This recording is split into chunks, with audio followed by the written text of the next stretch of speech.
இலை எம்பிட்டு நேரம்ல சீக்கிரம் சொல்லுங்க. அதான் அந்த கார் நம்பர் கிடைச்சதுல அது கண்டுபிடிக்க முடியாதா உங்க ஸ்டேஷன்ல எம்பிட்டு நேரம் ஆகும். சம்மோ உன் தவிப்பு எனக்கு புரியுதுல. சத்த அவசரப்படாம இரு. அங்க நம்ம டிபார்ட்மெண்ட்ல இந்த காரை லொகேட் பண்ணதாம்ல முயற்சி செஞ்சுட்டு இருக்காவ.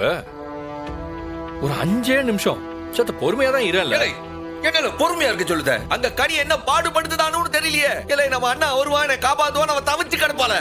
கடத்தனவன் 6 தெரியல. அவன் என் தங்கச்சி என்ன பாடுபடுத்துதான்னு தெரியல. நீங்க பாட்டு பொறுமையாரு சொல்லுதீங்க. என்ன நீங்க பொறுமையா இருந்தா ஜாதகம் பாக்குதீங்களா? எப்பலாம் கண்டுபிடிப்பீங்க? ஏய் சண்முகம் கொஞ்சம் பொறுமையா இரு சண்முகம். என்ன அவன் சொல்றவன் நீ பொறுமையா இருக்க. அவனுக்கு கொஞ்சம் தண்ணியை கொடு. கோவம் தண்ணி எடுத்துட்டு வாடி. அதெல்லாம் ஒண்ணும் வேணாம்ல. தண்ணி சண்முகம் எதுவா இருந்தாலும் கலங்க மாட்டியே. ஏன்டா இப்படி? கனி பச்சை புள்ளல. அவளை என்ன பாடுபடுத்துதானுங்களோ அதை நினைச்சாலே பதறுது. எப்படி பொறுமையா இருக்க சொல்லுதீங்க? இன்றே டவுன்லோட் செய்து உங்கள் ஃபேவரட் ஷோக்களை என்ஜாய் பண்ணுங்க.